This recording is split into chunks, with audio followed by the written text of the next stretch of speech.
Houston's William D. Cramer International Airport buzzed with its usual frenetic energy. Crowds shuffled through the gleaming terminals, their faces reflecting anticipation, weariness, or indifference.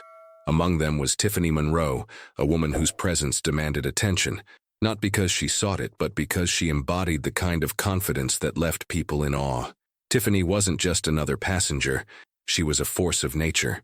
An African-American entrepreneur at the helm of Monroe Designs, a luxury fashion brand making waves globally, Tiffany had shattered glass ceilings with elegance and determination. Her journey was paved with struggles, each one a reminder of the prejudice she faced in a world that often judged her skin color before her talent. Yet here she was, on the cusp of presenting her latest collection at one of New York's most exclusive fashion events.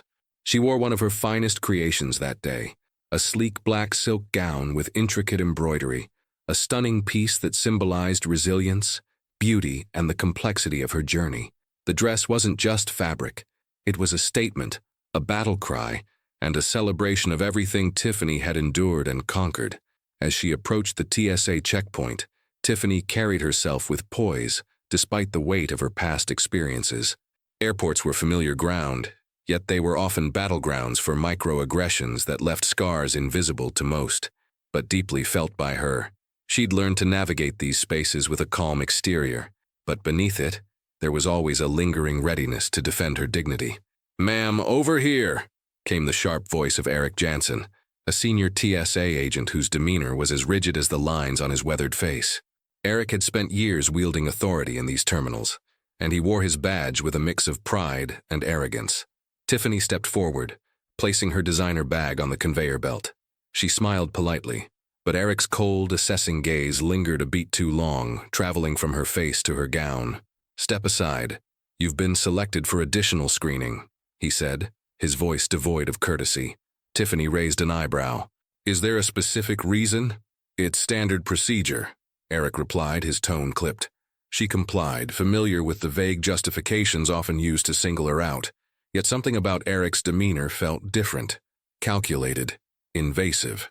As she stood in the designated area, he gestured toward her dress. "That gown looks bulky around the hem. We need to check it," Eric announced, loud enough for those nearby to hear. Tiffany stiffened. "This is a custom-made gown. Please handle it with care," Eric smirked. "If you have nothing to hide, there's nothing to worry about." Before she could respond, he stepped closer and, to her shock, grabbed the delicate fabric of her dress. "Stop, you're going too far," Tiffany exclaimed, instinctively pulling back. Eric ignored her protest, yanking the gown's hem with unnecessary force. The sound of fabric tearing ripped through the terminal, drawing gasps from bystanders. Tiffany froze, her hands instinctively clutching the remains of her dress as a wave of humiliation crashed over her. "What are you doing?" she demanded, her voice shaking with fury and disbelief. "This is outrageous. You have no right." Eric stood unfazed, his expression cold and unrepentant. "We're following protocol, ma'am. Safety first." Tiffany's face burned, not just with anger, but with the sting of being stripped of her dignity in public. The dress, now ruined, lay draped in tatters around her, exposing her vulnerability to dozens of strangers, some of whom had already pulled out their phones to record the spectacle. A man in the crowd muttered, "This is disgusting." A woman nearby whispered, "Why is he doing this to her?" Tiffany's hands trembled as she tried to cover herself. "I want your supervisor. Right now," she demanded, her voice filled with unshakable resolve.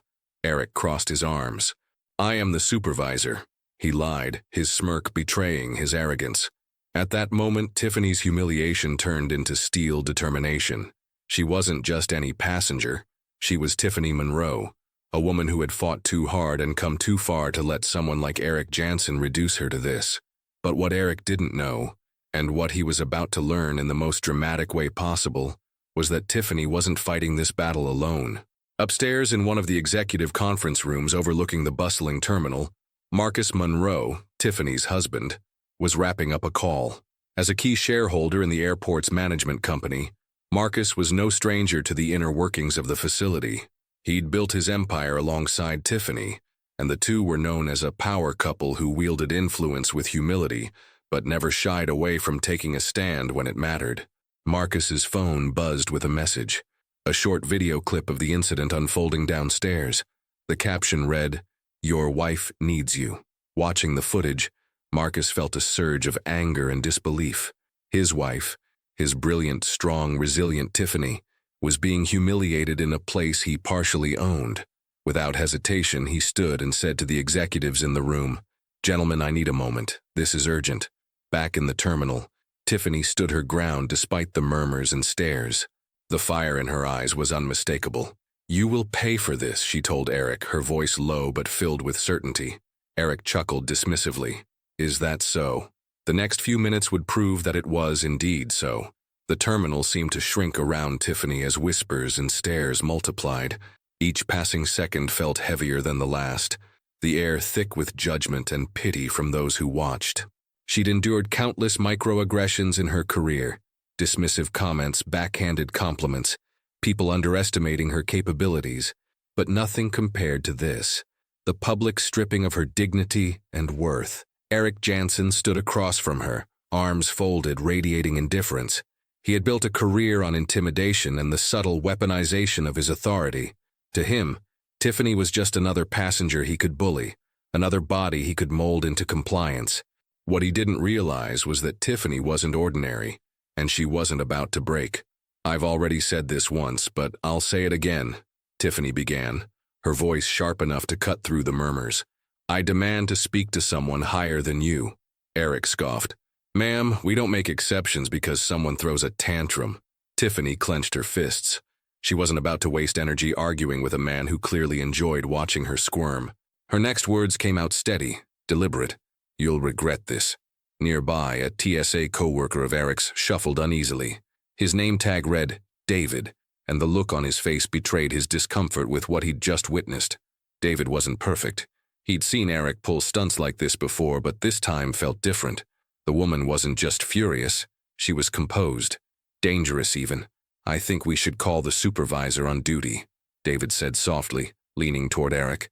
"I am the supervisor on duty," Eric snapped, his voice laced with annoyance. David hesitated, lowering his gaze. Eric's unchecked behavior had gone on for years, largely because people like David chose to look the other way. But this felt bigger than usual. Tiffany didn't look like someone who'd quietly disappear after the fact, and the growing crowd, armed with phones and social media accounts, wouldn't let this fade easily. Above them in the executive suite, Marcus Monroe was already in motion. His call to the airport's director, Denise Calloway, was brief but commanding. "We've got an incident at Security Checkpoint D. One of your agents just assaulted my wife," Marcus said, his tone clipped. Denise froze. She had dealt with Marcus before, always professional, never hostile, but now she could hear the unyielding edge in his voice. "Mr. Monroe, I'll head there personally," she replied, already gathering her things. By the time Marcus reached the terminal, the scene had escalated. Tiffany now stood taller, having rewrapped part of the shredded gown around her, making herself as presentable as possible. Her expression was no longer one of anger, but of quiet resolve. Eric, meanwhile, appeared agitated. The murmurs and occasional flashes of phone cameras were starting to get to him. Marcus didn't announce his arrival. He didn't need to. The moment he stepped into the area, his commanding presence caused heads to turn, including Tiffany's. Relief flickered across her face for a brief second before she composed herself.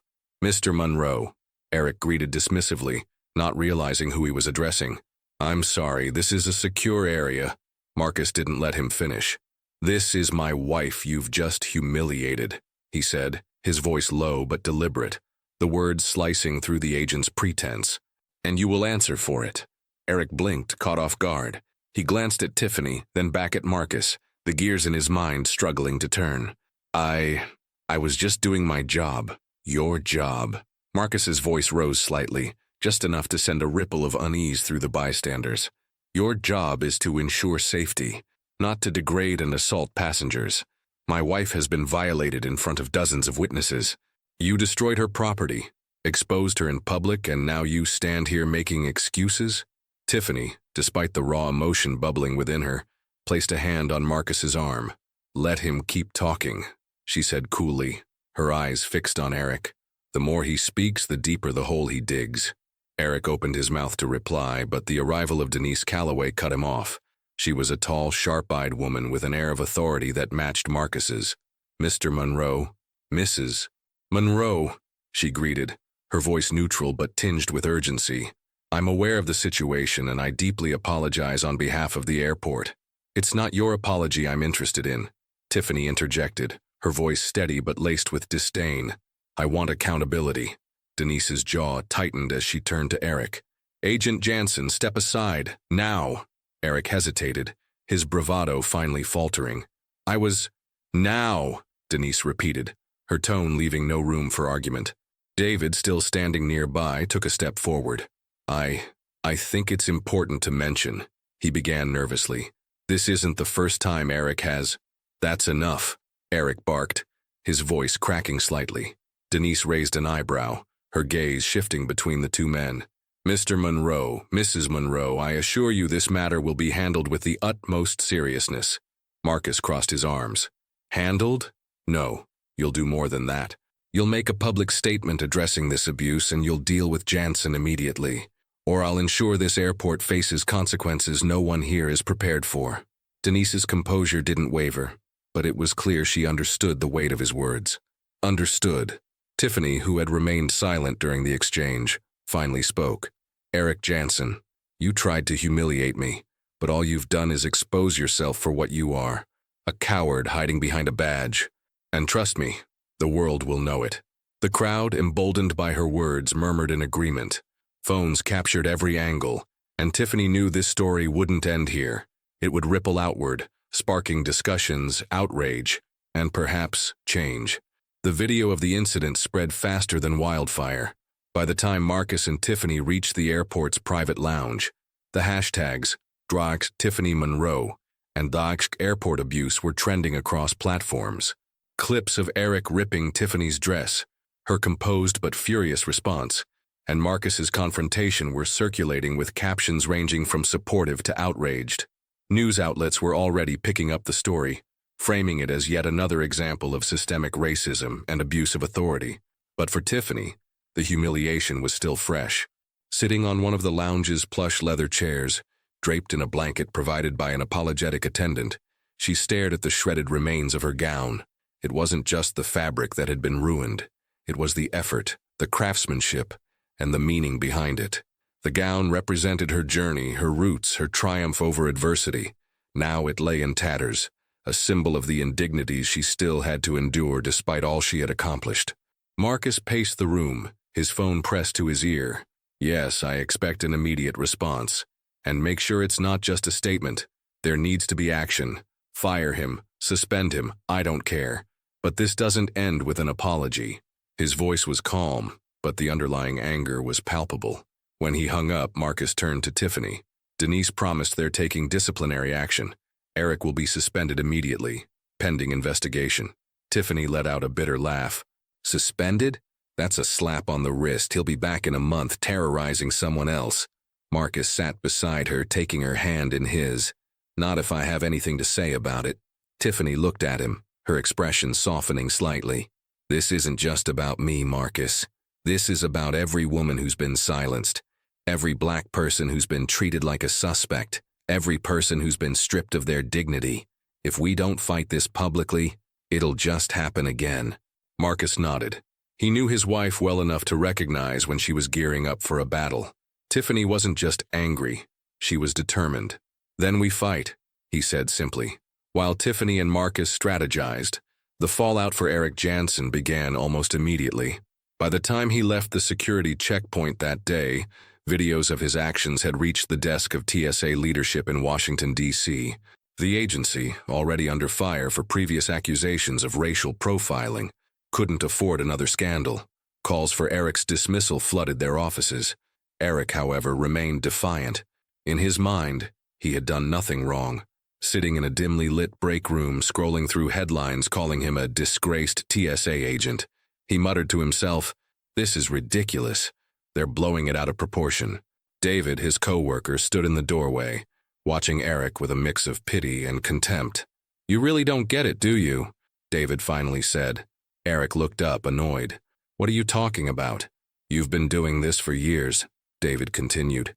singling people out, pushing boundaries, but this time you went too far. That woman wasn't just anyone, and even if she were, what you did was wrong. Eric snorted. You're just saying that because you're scared of losing your job. David shook his head. No, Eric. I'm saying it because you deserve everything that's coming your way.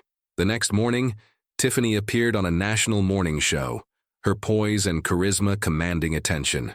She spoke candidly about the incident, framing it not just as a personal attack but as a symptom of a larger issue.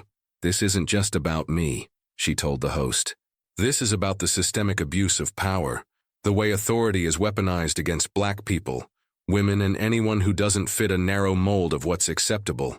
It has to stop. Her words resonated far beyond the studio. Social media erupted with support. Celebrities voiced their outrage, and activists amplified her message. Tiffany's story became a rallying cry, a catalyst for discussions about accountability and change. Marcus, meanwhile, worked behind the scenes. He leveraged his influence to push for policy reviews and structural changes within the airport's security operations. This isn't just a PR move, he told Denise during a tense phone call. If you don't make real changes, this will be your legacy. Denise, caught between public pressure and internal politics, agreed to an independent investigation into the TSA's practices at the airport. Eric Jansen's suspension turned into a termination, and his actions became a case study in what not to do in positions of authority. Amid the chaos, Tiffany found herself at a crossroads. The incident had thrust her into a spotlight she hadn't sought but now felt compelled to use. Invitations to speak at conferences and panels poured in, but so did the pressure to become a full-time advocate. One evening, as she and Marcus sat in their living room, she voiced her thoughts. I never wanted to be an activist, she said, sipping her tea. But how can I not be after this? How can I go back to just designing dresses when I know so many people are counting on me to speak up? Marcus placed a reassuring hand on hers. You can do both, Tiff. You can fight for change and still pursue your passion. The two aren't mutually exclusive. Tiffany nodded slowly, his words sinking in. She realized her platform wasn't just a stage for her designs. It was a megaphone for her voice, and she intended to use it. The fallout from the incident at William D. Cramer International Airport spread far and wide, creating ripples that touched lives in unexpected ways. While Tiffany and Marcus worked to channel their outrage into systemic change, other players, some allies, some opportunists, emerged from the shadows, complicating the narrative. Tiffany's closest confidant, Simone Reynolds, had been her right hand at Monroe Designs for years. As COO of the company, Simone was more than a business partner. She was Tiffany's fiercest defender and strategist. When Simone saw the viral footage of the incident, she knew immediately what needed to be done. Damage control? Tiffany asked during a late-night brainstorming session at her home. No, Simone replied firmly. We're not playing defense here. We're taking the narrative and flipping it on its head. Simone proposed an idea that felt bold, even risky. Tiffany should create a campaign called Unbroken Threads, centered on the power of resilience. The campaign would showcase not just her designs, but the stories of people who had faced and overcome discrimination, abuse, and systemic oppression. This isn't just about selling dresses, Simone explained. It's about reminding the world why you started this company in the first place. Tiffany hesitated. I don't want to exploit what happened. You're not exploiting it, Simone countered. You're reclaiming it. You're turning a moment of humiliation into a movement of empowerment. Tiffany agreed, and within days, Monroe Designs announced the launch of Unbroken Threads with a poignant video featuring Tiffany herself. The campaign's tagline, "They tried to tear us apart, but we stitched ourselves stronger," resonated deeply, drawing praise from across industries. Meanwhile, Eric Jansen's life was unraveling. After his termination, he filed a lawsuit against the airport claiming wrongful dismissal and defamation. I was just doing my job, he insisted during a televised interview. This whole thing has been blown out of proportion by people looking for a scapegoat. But the public wasn't buying it. More passengers who had encountered Eric over the years came forward, sharing their own experiences of his abusive behavior. One woman described how Eric had berated her for not speaking fluent English. Another man recounted being detained for hours because Eric claimed his prosthetic leg was suspicious. These stories, coupled with the damning footage of Eric tearing Tiffany's dress, painted a picture of a man who had long abused his authority. Eric's lawsuit quickly fell apart, and he became a pariah both personally and professionally. As Tiffany's voice grew louder in the public sphere, so did the demands on her time and energy. Invitations to speak at universities, corporate panels, and activist summits poured in. Her inbox overflowed with messages from people sharing their own stories of discrimination, each one a reminder of why her work mattered, but also a source of emotional exhaustion. One night after returning from a speaking engagement, Tiffany confided in Marcus. "I feel like I'm carrying the weight of so many people's expectations. What if I can't live up to it?" Marcus placed a hand on her shoulder. "You don't have to do it all, Tiff. The fact that you're standing up and speaking out is already more than most people ever manage." "But it's not enough," she said, her voice breaking. "There's so much wrong with the system. I can't fix it all." "You're not supposed to fix it all," Marcus replied. "You're supposed to spark the change. The rest will follow." His words comforted her, but the pressure remained. Tiffany knew she couldn't fight this battle alone.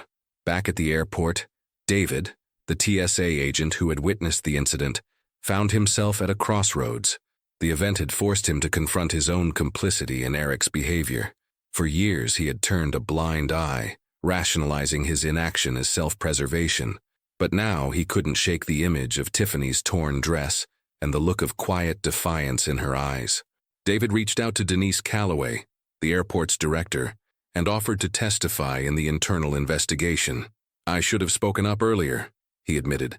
"I saw what Eric was doing, and I let it slide. I won't do that anymore." His testimony proved pivotal. It not only solidified the case against Eric, but also prompted the TSA to announce new training programs focused on preventing racial profiling and abuse of authority. David's decision to step forward was met with mixed reactions from his colleagues, but he didn't care. For the first time in years, he felt like he was on the right side of history. The Unbroken Threads campaign gained momentum, sparking conversations not just in fashion but in broader societal circles. Tiffany's designs, once seen as merely elegant, were now viewed as symbols of resistance and empowerment. Celebrities wore her pieces to red carpets. Activists used her slogans at rallies, and ordinary people found inspiration in her journey. But the movement wasn't without its challenges. Some critics accused Tiffany of capitalizing on victimhood, questioning her motives. Others attempted to downplay the incident, framing it as a one-off mistake rather than a symptom of systemic issues. Tiffany faced these critiques head-on. During a live interview, she addressed the backlash with characteristic grace. "I didn't ask for this platform," she said, "but now that I have it, I'm going to use it. If that makes some people uncomfortable, good. Change doesn't happen in comfort zones." Her words only fueled the movement further, solidifying her as not just a designer but a leader. Unbeknownst to Tiffany, a former competitor in the fashion industry, Vanessa Chambers saw the incident as an opportunity to undermine Monroe designs. Vanessa had always envied Tiffany's rise and resented her for breaking into a market Vanessa believed she owned. Using anonymous accounts, Vanessa began planting seeds of doubt online, accusing Tiffany of exaggerating the airport incident for publicity. At first, the posts gained little traction, but Vanessa wasn't finished. She reached out to a tabloid with fabricated claims that Tiffany had staged the entire ordeal, even hiring Eric as part of the scheme. When the tabloid ran the story, it briefly threatened to derail Tiffany's momentum. But Vanessa hadn't accounted for the loyalty of Tiffany's supporters or the thoroughness of Marcus's legal team. The story was quickly debunked, and Vanessa's involvement exposed. Her reputation crumbled, and Monroe designs emerged stronger than ever. Tiffany stood at the edge of the stage in a grand ballroom in Manhattan, waiting to address an audience of industry leaders, activists, and journalists. The Unbroken Threads campaign had culminated in this moment, a high-profile gala that was equal parts celebration and statement. As the crowd buzzed with anticipation, Tiffany's mind flickered back to the shredded gown, the ripping sound still vivid in her memory. That moment had humiliated her, but it also sparked something deeper, a fire that now burned with unrelenting intensity. But as Tiffany took the stage, the storm brewing outside the gala would threaten to change everything. Earlier that day, Eric Jansen had made a surprise move. He went public with a counter-narrative during a press conference hastily organized by a dubious PR firm. Flanked by lawyers, he claimed that Tiffany had over-dramatized the incident for fame and profit. "This was never about race or power," Eric said, his tone smug and calculated. "Mrs. Monroe exaggerated what happened to fuel her personal brand. I was doing my job, and now my life has been destroyed because of it." He produced a grainy, selectively edited video, likely compiled by Vanessa Chambers during her failed smear campaign, that appeared to show Tiffany laughing moments after the dress was torn. The clip lacked context, but was damning enough to fuel skepticism among certain circles. Within hours, social media was ablaze. Justice for Eric began trending, fueled by fringe commentators eager to discredit Tiffany's movement. The timing of Eric's stunt was no coincidence. It was designed to steal the spotlight from her gala and undermine her growing influence. As she prepared to address the audience, Tiffany's team scrambled backstage. Simone was the first to break the news. "Eric's press conference is everywhere," she said, holding up her phone. "Some people are buying into his lies." Tiffany inhaled sharply, but refused to let her composure crack. "Let them talk," she said, her voice steady.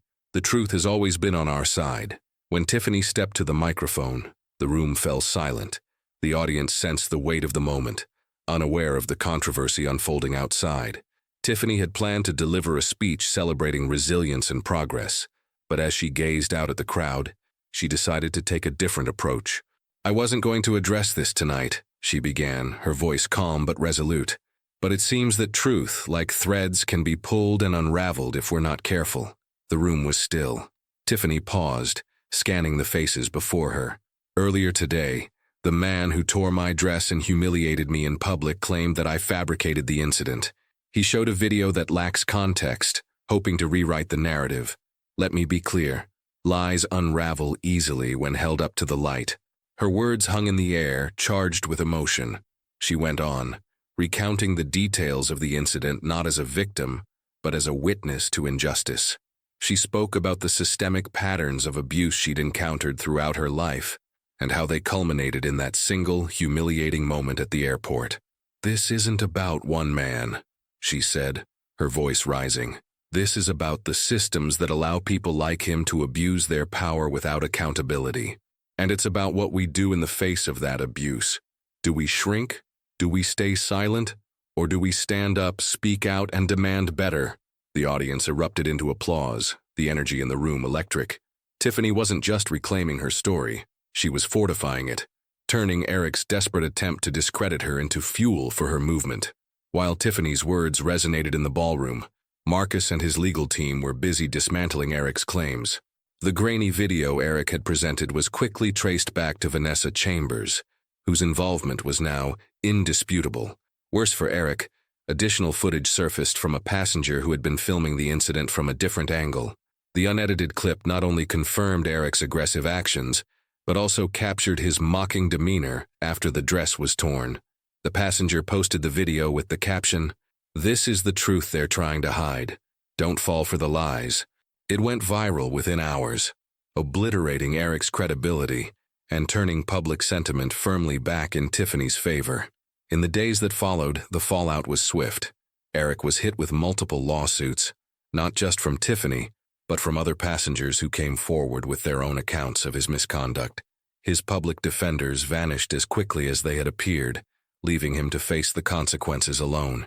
For Tiffany, the vindication was bittersweet. She had won the battle, but the toll it had taken on her was undeniable. As the gala wound down, she found a quiet corner to catch her breath. Marcus joined her, placing a hand on her shoulder. "You did it," he said softly. "We did it," Tiffany corrected, leaning into him. "But it's not over. This fight isn't just about me. It's about changing the whole system. And you will," Marcus said. "But tonight, just for a moment, let yourself celebrate." Tiffany smiled, allowing herself a brief moment of peace. The fight would continue, but she knew she wasn't alone. Together, she and Marcus had proven that even in the face of humiliation and lies, resilience could stitch the pieces back together stronger than before.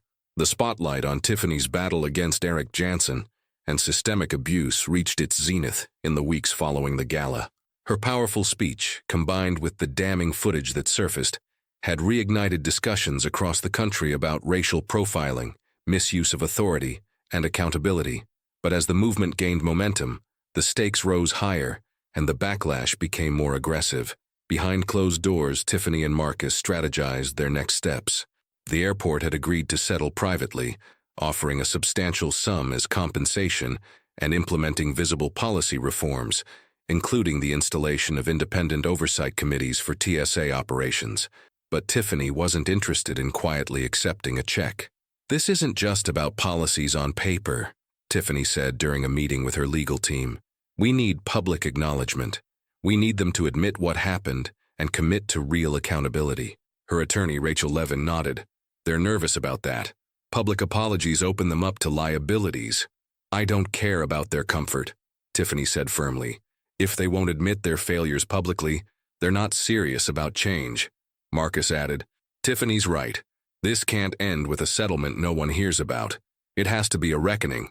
The climax unfolded during a high-profile televised hearing held in Washington, D.C.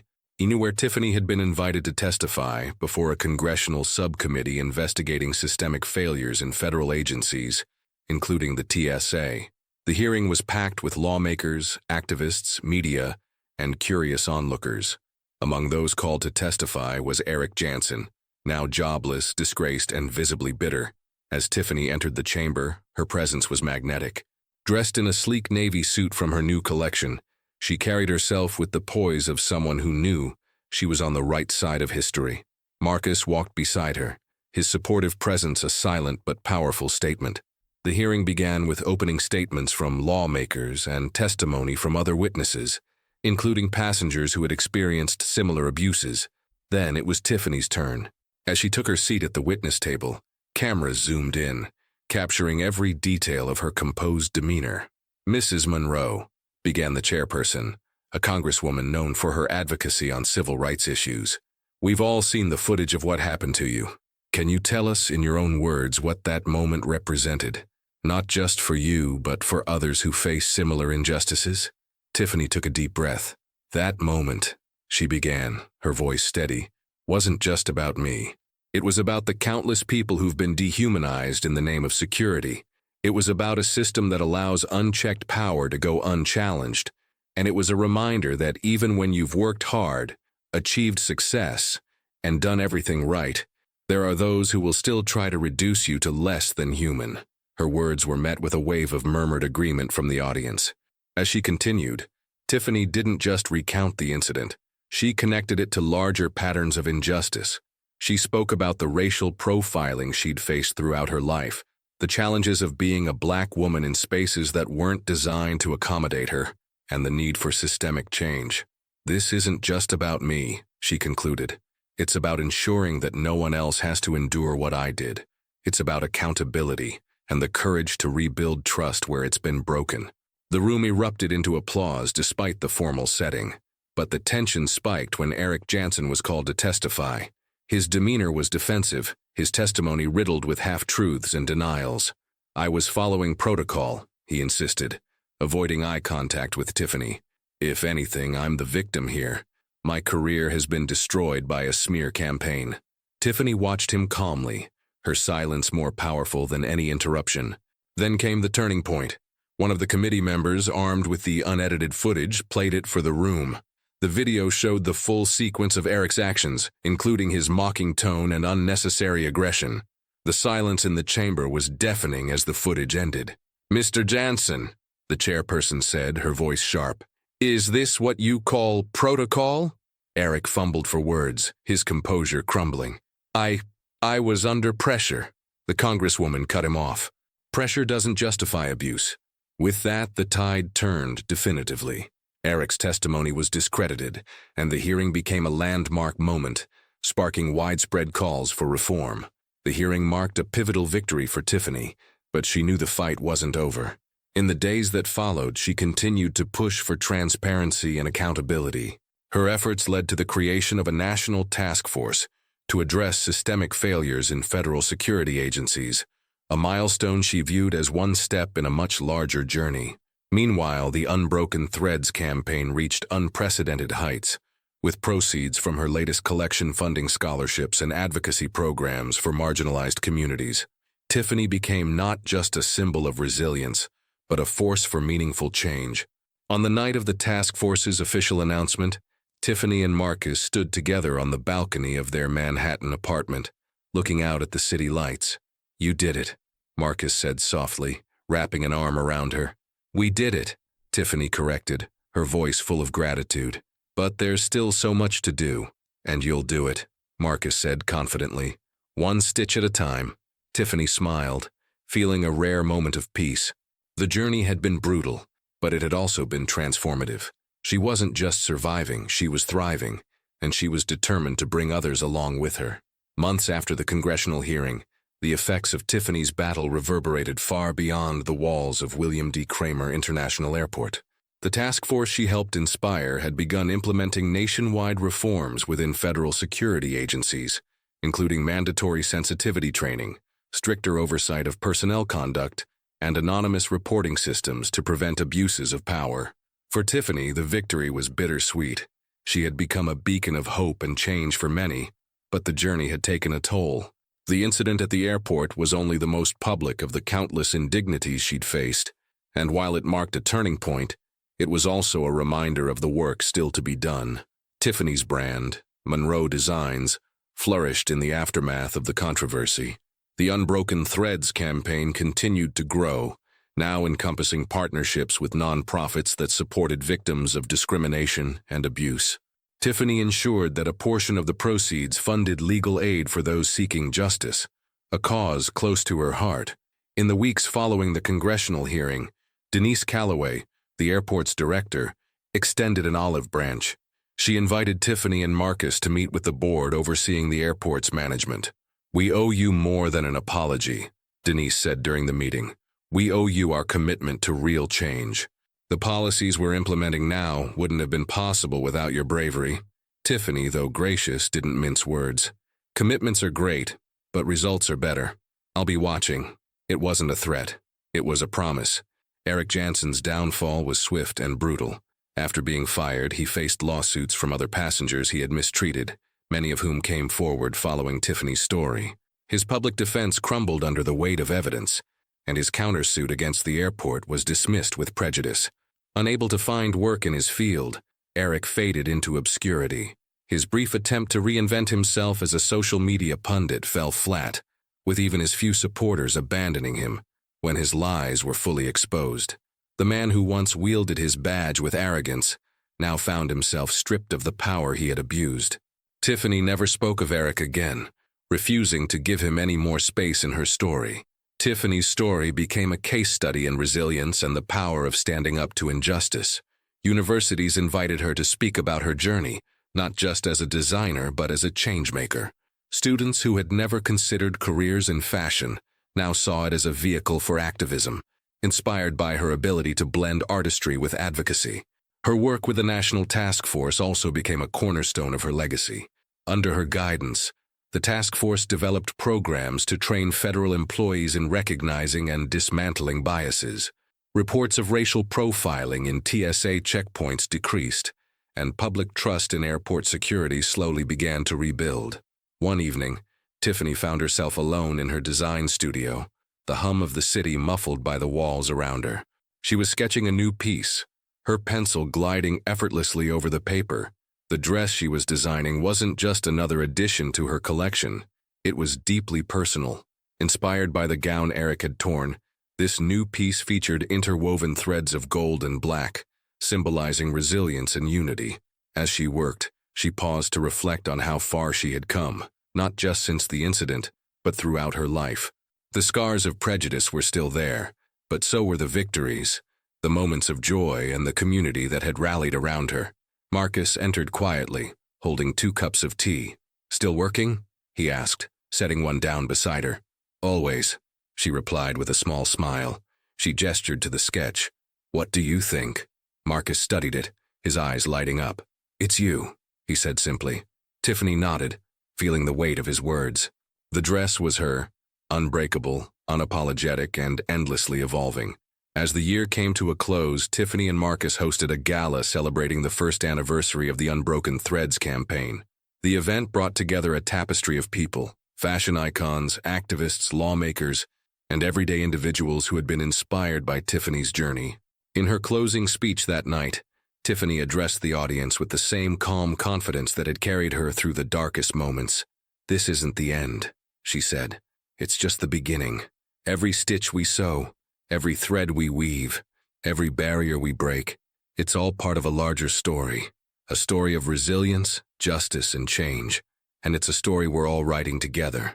The room erupted in applause, and as Tiffany looked out at the faces before her, she felt a sense of fulfillment she hadn't known before. The fight wasn't over, but she was ready for whatever came next. Months later, a young black woman named Olivia stepped onto a college stage to accept her scholarship. She wore a Monroe Designs dress, a gift from Tiffany herself. As Olivia looked out at the crowd, she felt the weight of possibility and the inspiration of those who had come before her. In the audience, Tiffany watched quietly, smiling as the next generation took its place in the spotlight. Tiffany's story isn't just a tale of personal triumph. It's a call to action for all of us. It reminds us of the power of standing against injustice, even when the odds seem insurmountable. It challenges us to confront biases, demand accountability, and amplify the voices of those who have been silenced. As you reflect on Tiffany's journey, consider this. What role can you play in creating a world where dignity is a given, not a privilege? Whether it's by speaking out, supporting organizations fighting for justice, or simply listening to and believing the stories of those who have been marginalized, your actions matter. Let Tiffany's resilience inspire you to weave your own thread into the fabric of change. Together, we can create a tapestry where everyone's story is valued and every voice is heard.